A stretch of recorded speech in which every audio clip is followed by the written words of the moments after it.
आइए आज हम फिर से चर्चा करते हैं chapter number 8 application of derivative exercise 8.6 के सवाल संख्या 5 की बात करते हैं। और सवाल कह रहा है कि एक समकोण त्रिभुज की दो भुजाओं यानी एक कर्ण है और एक कर्ण के अलावा एक भुजा है दूसरी, उन दोनों का योग दिया गया है। तब हमें सिद्ध करना है कि त्रिभुज का क्षेत्रफल अधिकतम होगा जब इन भुजाओं के बीच का कोण जो थीटा है वो π/3 यानी 60 डिग्री का जब कोण होता है तब त्रिभुज का क्षेत्रफल मैक्सिमम होता है, अधिकतम होता है। ये हमें प्रूव करना है। आइए स्टूडेंट्स मैं ले चलता हूं। सबसे पहले मैं एक ट्राइंगल बनाया, राइट एंगल समकोण त्रिभुज है, राइट एंगल ट्राइंगल है, नाम ABC हो गया इसका। और इसके कर्ण को चाहे K मान लो, H मान लो, K मान लिया, कोई दिक्कत नहीं। और इसकी एक भुजा हमें पता है, मैंने इसको X मान लिया। ओके, अब मैं लिखूंगा जो मैंने यूज लिया उसके बारे में। माना किसी समकोण त्रिभुज ABC का कर्ण K व आधार X है। तो सवाल की प्रतिबद्धता के अनुसार ये हो रहा है कि K प्लस X का योग, यहाँ K थोड़ा जमा नहीं, हाइपोटेनस बोलते इसलिए H ले लेता हूं मैं, H ले लिया मैंने। H plus X is equal मैंने क्या मान लिया, K मान लिया, क्योंकि दिया गया गिवन है कौन, कर्ण और एक भुजा का योग। जो गिवन है वैल्यू उसको मैं कांस्टेंट वैल्यू, कोई भी सिंबल, कोई भी मतलब मैं वेरिएबल से डिनोट कर सकता हूँ, मैंने K दे उसको मान लिया है। आइए यहां से हम x का वैल्यू फाइंड आउट कर सकते हैं, तो K माइनस एक्स H हो गया, या हम यहाँ पर H का वैल्यू फाइंड आउट करें तो K माइनस एक्स हो गया। ये जो भी आपको अच्छा लगे कर सकते हो। आप लिखेंगे कि चूंकि ऊंचाई या लंब जो भी है, जो भी आप कहना चाहो कह सकते हो, जिसे मैंने AB कहा है वो कर्ण स्क्वायर माइनस आधार स्क्वायर का रूट ऐसे होगा, पाइथागोरस थ्योरम से हो गया। अब हम निकालेंगे त्रिभुज का क्षेत्रफल। अब त्रिभुज ABC का क्षेत्रफल A बराबर हाफ आधार गुणा ऊंचाई, आधार गुणा ऊंचाई, half sorry A is equal 1/3 sorry 1/2 और इंटू AB हो गया x और ये हो गया root H square minus X square. Okay, बहुत साइड का हम स्क्वायर कर दो चाहो तो, ताकि अपने को आसानी हो जाए इसको करने में। A स्क्वायर हो गया तो ये 1/4 हो जाएगा, x स्क्वायर हो जाएगा root H square minus X square हो गया। हम यहाँ x या h का वैल्यू रख सकते हैं, तो वो भी साथ ही रख देता हूँ मैं, काम यहीं पर हो जाए। h का वैल्यू हो गया K माइनस एक्स का होल स्क्वायर और माइनस एक्स स्क्वायर। इसको सोल्व कर दूंगा मैं, A स्क्वायर इक्वल 1/4 हो गया, x स्क्वायर हो गया और ये हो गया हमारे पास में K square minus 2kx plus x square minus X square. Okay, ये दोनों कैंसिल हो जाएंगी और हमारे पास बचा A square equal 1/4 x square और ब्रेसेस में आया K square minus 2kx। Okay students, ये हमारे पास में एरिया का स्क्वायर आ गया। अब हम x के सापेक्ष दोनों पक्षों का अवकलन करेंगे। x के सापेक्ष दोनों पक्षों का अवकलन करने पर वो आएगा 2a और इंटू dA बाई dx और इज इक्वल 1/2 पढ़ाई है, सॉरी 4 हो गया, स्क्वायर करने पर 1/4 पढ़ाई है। ये गुणांक के रूप में पढ़ा रहेगा, कोएफिशिएंट के रूप में पढ़ा रहेगा ये। और अब इसको मैं आगे ले चलता हूँ, तो ये आएगा फर्स्ट इंटू सेकेंड, ये आ गया फर्स्ट इंटू सेकेंड का डेरिवेटिव लोगे तो आएगा माइनस का 2k। ओके, क्योंकि ये तो गिवन है, कांस्टेंट है इसलिए इसका तो 0 हो गया। इसका करूंगा तो यहाँ पर x का 1 होता है तो माइनस 2k आ जाएगा और प्लस सेकेंड टाइम जब मैं करूंगा तो आएगा ये k स्क्वायर माइनस 2kx और x स्क्वायर का हो गया 2x। अब इसको सोल्व करेंगे हम, तो ये आएगा D A by D x is equal 1/8 a bracket minus 2 के एक्स स्क्वायर प्लस के स्क्वायर, सॉरी 2k² x और माइनस 4kx। देखिए स्टूडेंट्स, ये हमारे पास वैल्यू है इसका k² 2x and kx² k 4kx² आएगा। तो dA by dx is equal 1/8a और यहां हो गया 2k² x minus 6kx²। Okay, अब हम लगे हाथ ही, सुन लो आगे काम अच्छे से देख लेना। इसका डबल डेरिवेटिव लेंगे और x का वैल्यू पता करेंगे। जो x का वैल्यू आएगा वो डबल डेरिवेटिव पुट करेंगे और डबल डेरिवेटिव पॉजिटिव है नेगेटिव ये हम फाइंड आउट करेंगे। देखिए पॉजिटिव है तो मैक्सिमम सॉरी मिनिमम होगा और नेगेटिव है तो मैक्सिमम होगा। तो डबल डेरिवेटिव काम आप करेंगे, आपको अच्छी तरह आता है, कुछ नहीं करना इसमें। यहाँ पर x का 1 हो जाएगा तो 2k² और माइनस यहाँ पर 12k हो जाएगा, 2k² माइनस 12k। k का वैल्यू आप यहाँ पर पता करोगे और वो उसमें पुट करोगे। यहाँ पर सीधी सी बात है कि फलन के चरम मान के लिए आप फर्स्ट डेरिवेटिव को 0 के बराबर रखते हो। ये मैं आपको बता चुका हूँ, बार बार बताने की जरूरत नहीं, आप खुद निकालेंगे 0 के बराबर रखेंगे। ये पढ़ा, इससे वैल्यू आएगी, वो वैल्यू आएगी 2k² x is equal 6kx। ये हो गया हमारे पास में kx is equal x, sorry ये हो गया हमारे पास में 4x² था, तो 6x² है तो यहाँ भी x² आया, तो यहाँ पर ये बच गया अपने पास में k equal 3x, k equal अपने पास वैल्यू आया 3x। तो ये k का वैल्यू हम यहाँ पुट करते हैं, तो जरा देखना क्या वैल्यू बनती है। k का वैल्यू यहाँ रखो तो 9x², 9 2 जा 18x³ और ये माइनस आएगा हमारे पास में, ये k का वैल्यू रखा तो 318x³, ये वैल्यू हमारे पास में जो फाइंड आउट की है। तो स्टूडेंट आप यहाँ पर k का वैल्यू इसका डबल डेरिवेटिव लेंगे, डबल डेरिवेटिव में k का वैल्यू पुट करेंगे और मैक्सिमम मिनिमम आप इसको फाइंड आउट करेंगे। उसके बाद आपको एंगल पता करना है इन दोनों बीच का। एंगल सपोज करो थीटा है तो हमें h/x चाहिए। तो जरा देखिए यहाँ पर cos थीटा का वैल्यू लगेगा, क्योंकि यहाँ पर हाइपोटेनस कर्ण और आधार में cos लगेगा, तो वो होता है आधार बटे कर्ण x बटा मैंने h लिखा है, तो जरा आप गौर करें सॉरी यहाँ पर h का वैल्यू k माइनस x है, k का वैल्यू 3x है, तो h का वैल्यू हो गया 2x, 3x minus x 2x हो गया। तो ये हमारे पास वैल्यू है x/2x, यानी वैल्यू 1/2 आ गया। और cos के लिए आप अच्छी तरह जानते हैं कि 1/2 वैल्यू π/3 यानी 60 डिग्री होता है। cos से cos कैंसिल हो जाएगा, थीटा इक्वल π/3 इसका आंसर आ जाएगा। ये मैंने स्टूडेंट्स आपको सवाल एक्सप्लेन किया है, सवाल संख्या 5 है।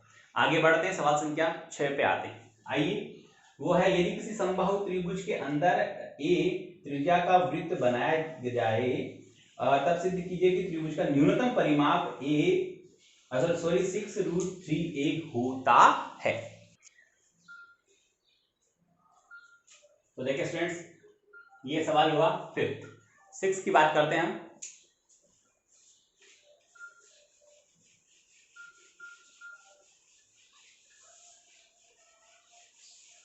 कह रहा है एक समद्विबाहु त्रिभुज के अंदर स्मॉल a त्रिज्या का एक वृत्त खींचा गया है। तो हमें सिद्ध करना है कि त्रिभुज का न्यूनतम परिमाप 6√3a होना चाहिए। तो मैं पहले एक समद्विबाहु त्रिभुज बनाता हूं। ये एक समद्विबाहु त्रिभुज है, नाम ABC है, जहां पर AB और इस AC को मैंने बराबर लिया है। इसके अंदर एक मैंने वृत्त बनाया है, सॉरी थोड़ा सा, ये इसका केंद्र है।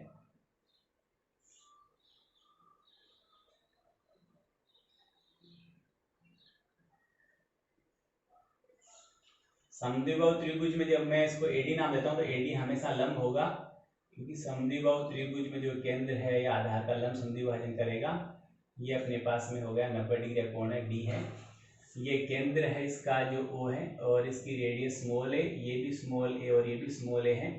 मान लेते हैं ये कोण थीटा है, ऊपर वाला भी थीटा है, क्योंकि ये तो समद्विभाजक है।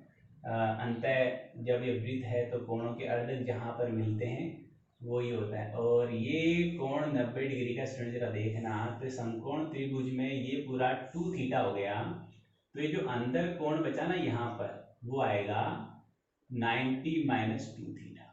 समझ लिया आराम से। मैं यहाँ सारी भाषा लिखता हूँ। सवाल संख्या 6 की बात है कि माना समद्विबाहु त्रिभुज ABC में AB बराबर AC तथा कोण B बराबर कोण C बराबर 2 थीटा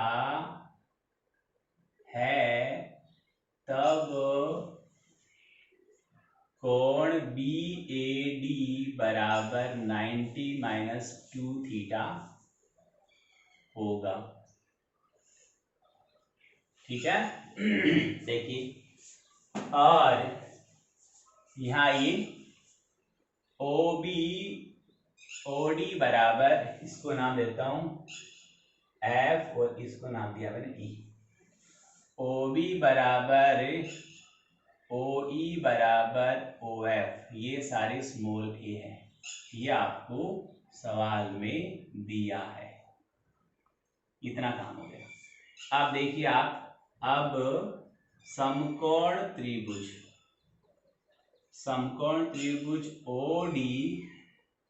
ODB में बात करता हूं मैं, तो यहां पर आएगा कि BD बराबर A कोट थीटा। देख लीजिए यहाँ पर, ये आधार है, ये लंब है, लंब कौन है? A है। ये आधार है, ये थीटा है, तो कोट बराबर होता है यहाँ पर आधार बटे लंब। तो जब ऐसे लिखूंगा कोट थीटा बराबर आधार बटे लंब, तो ये ए इधर आएगा, तो BD equal A cot theta. जब BD A कोट थीटा है तो ये लंब समद्विभाजन कर रहा है, तो जो CD है वो भी क्या होगी? A cot theta. हम जानते हैं ये अंतःवृत्त है, तो ये BD और BE बाह्य बिंदु से खींची गई वृत्त की दो स्पर्शरेखाएं लंबाई में समान होती है। तो जब ये A कोट थीटा आ रहा है तो ये भी A कोट थीटा, ये भी A कोट थीटा आ रहा है तो ये भी A कोट थीटा। तो ये चारों पार्ट तो हमें फाइंड आउट हो चुके हैं। अब इसकी बात करूंगा सेम उसी फॉर्मूले से, कोट से ही करूंगा मैं। तो यहाँ पर आधार बटे लंब आएगा, तो आधार कौन है? A, इसको ध्यान देना। कोण है 90 माइनस 2 थीटा, आधार तो होगा इसका A, और लंब है हमारे पास स्मॉल a, ये उधर आ जाएगा। A cot 90 minus 2 theta is equal A हो गया। अब जरा गौर करिएगा, 90 माइनस 2 थीटा क्या बनेगा? tan 2 theta. क्या बनेगा? tan 2 थीटा, यानी A इज इक्वल हो गया A tan 2 थीटा। ये आ गया हमारे पास इसकी वैल्यू A की। जितना A है उतना ही क्या होगा? AF होगा, क्योंकि आप जानते हैं बाह्य बिंदु से A की वृत्त पर खींची गई दोनों स्पर्श रेखाएं लंबाई में समान होती है। A इक्वल AF हो गया। तो ये मैंने यहाँ पर आपको फाइंड आउट करके बताया। अब डायरेक्टली लिख रहा हूं मैं, तो स्पीड बनाता हूं। बराबर लिख रहा हूं मैं DC बराबर BE बराबर CF। समझ में आ गया? समझा दिया मैंने आपको। फिर लिखना कि चूंकि त्रिभुज AEO में क्या आ रहा है, जरा देखो कि A cot 90 minus 2 theta is equal कौन बन रहा है? A, और A जितना ही कौन होगा? AF होगा। चाहो तो इन दोनों के सामने ऐसे ब्रेसेस लगाकर आप लिख सकते हो कि बाह्य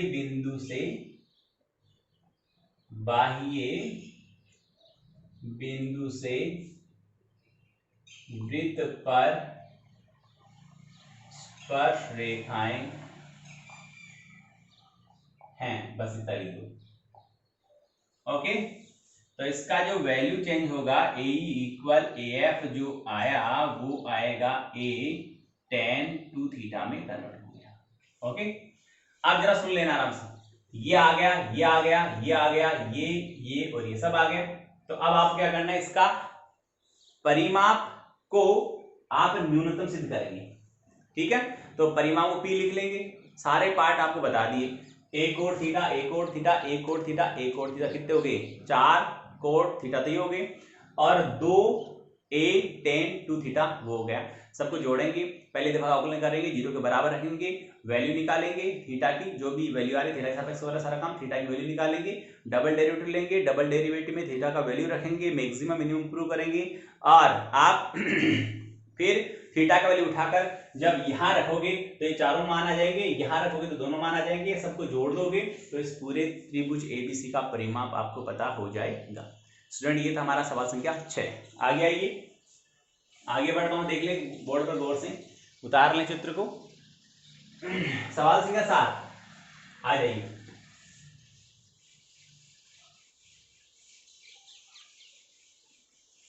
सवाल संख्या 7 में हमें कह रहा है कि दीर्घवृत्त है, यहां बना देता हूं, ये एक्स एक्सिस होता ही है, इसको एक्स डेस बोलते हैं, ये वाई एक्सिस है और ये वाई डेस है, ये ओ केंद्र है और ये एक दीर्घवृत्त है, ये एक दीर्घवृत्त। यस, ये इसकी एक स्पर्शी है यानी टेंजेंट है,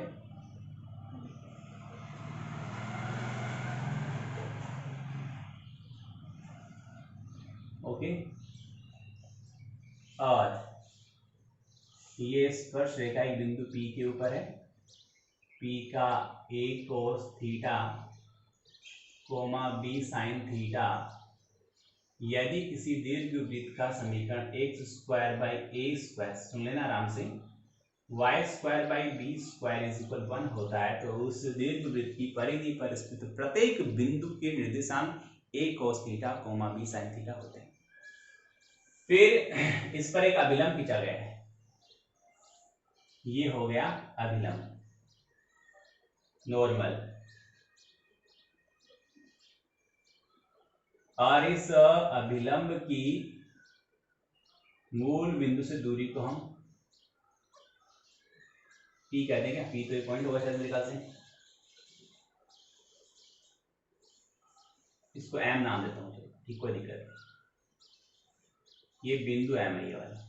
ओके, आइए अब सारी वैल्यूज में एक बार लिखता हूँ, वहां जो लिखा उसको मैं, सवाल संख्या 7, 8 मिनट का लास्ट सवाल है, ढंग से देखिए, ध्यान से देखिए।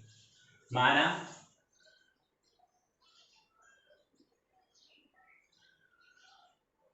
दीर्घवृत्त X square by A square plus Y square by B square equal 1 पर किसी बिंदु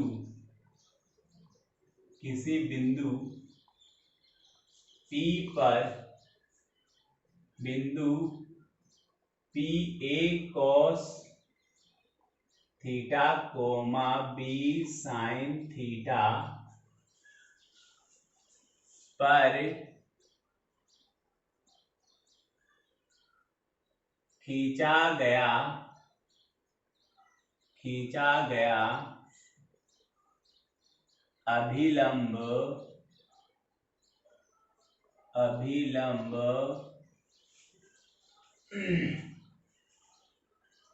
की मूल बिंदु से दूरी OM है। बस आप कहेंगे चूंकि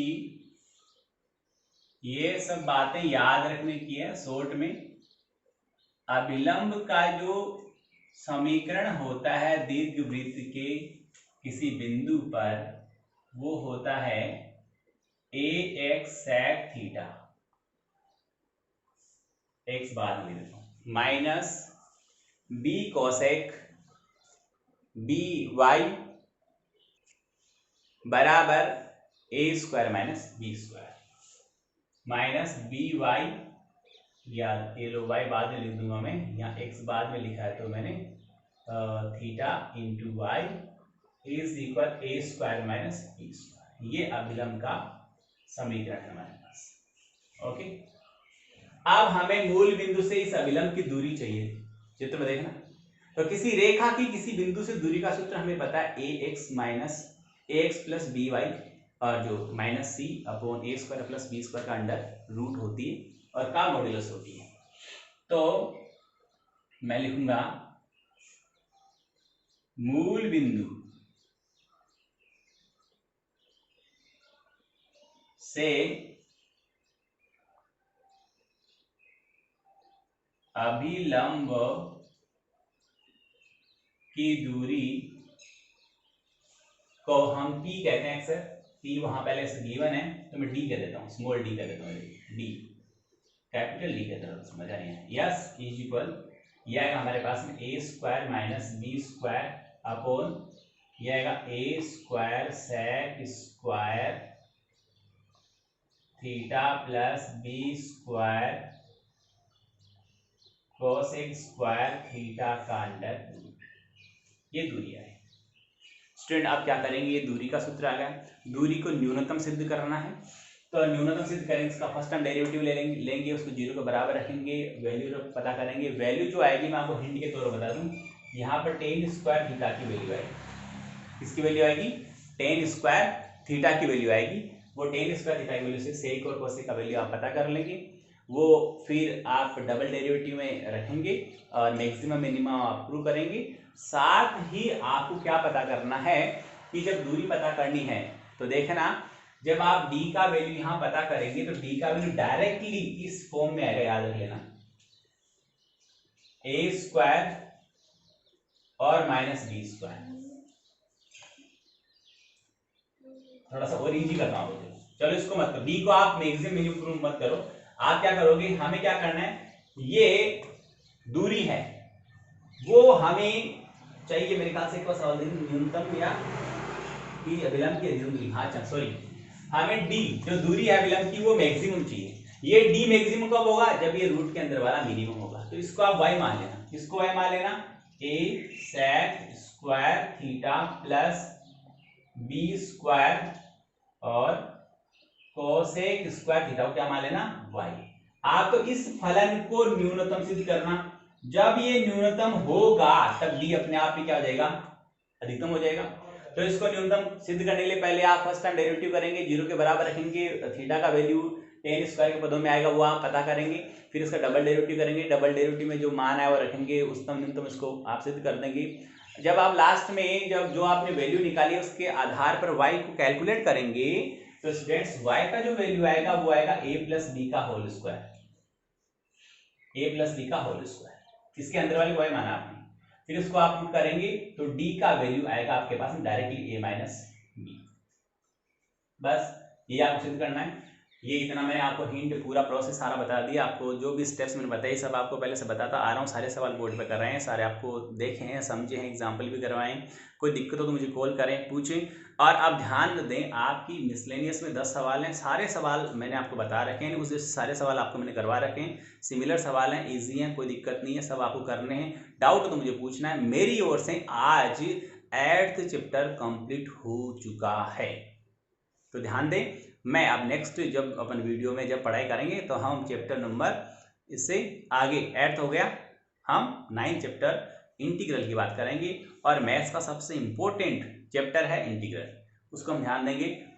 आइए आते हो तो मैं इसे थोड़ा सोल्व करके बता सकता हूँ। आइए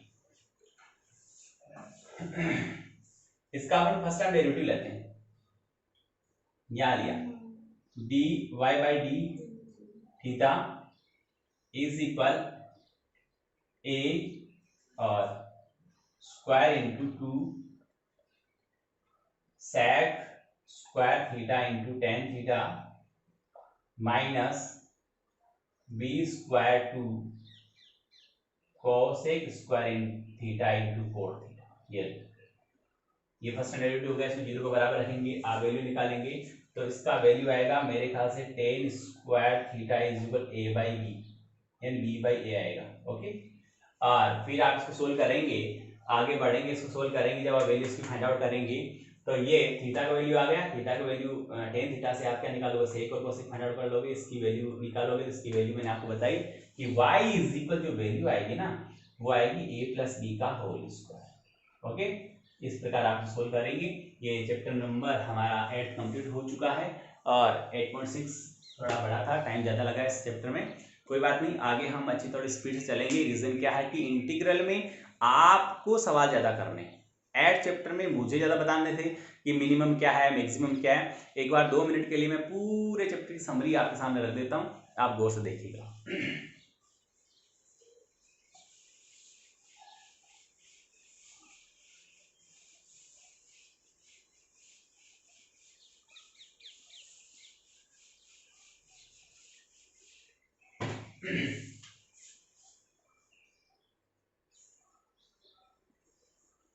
हमारा सबसे पहले 8.1 चला तो उसमें था रेट ऑफ चेंज,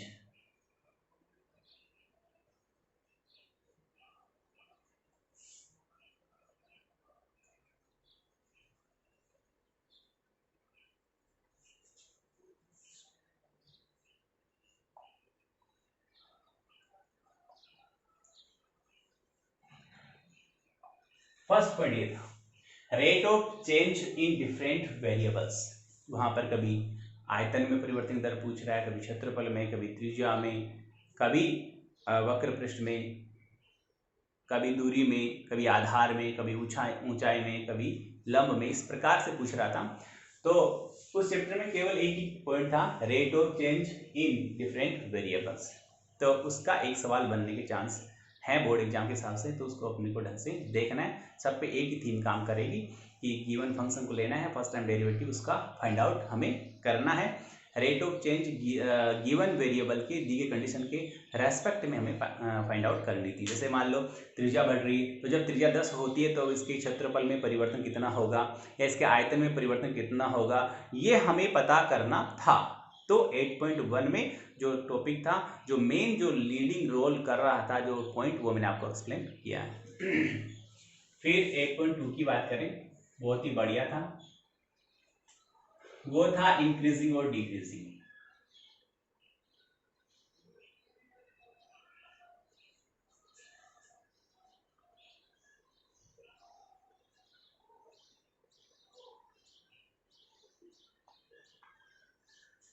यहां पर स्ट्रिक्टली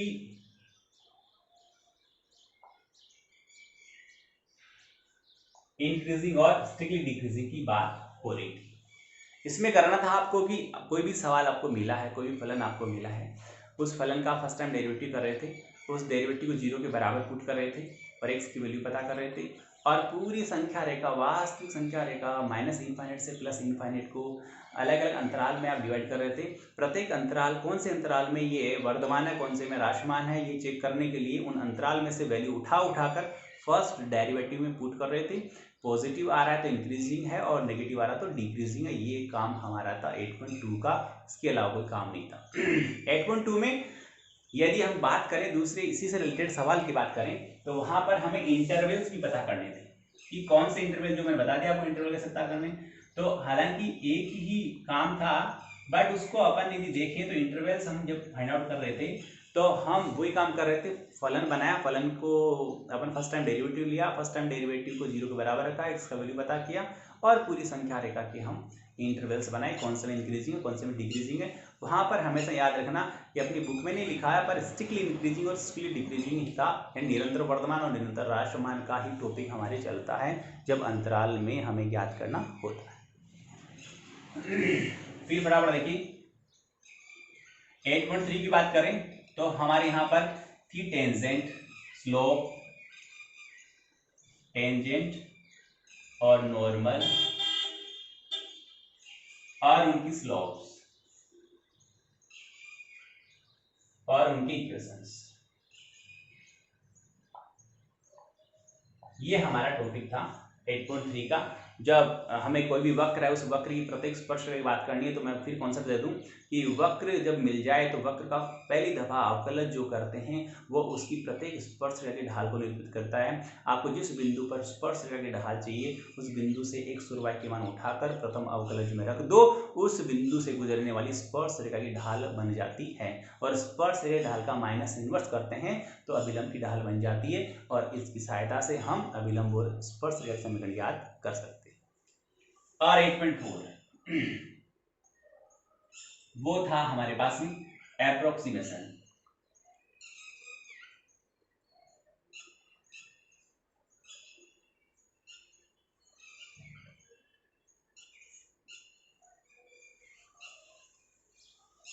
सन्निकट मान, जैसे मान लो 27 का घनमूल 3 होता है बट 28 का नहीं होता है, तो उसको नियरेस्ट पॉइंट में फाइंड आउट करना भी एप्लीकेशन ऑफ डेरिवेटिव में आता है, वो 8.4 में हमने पढ़ा था।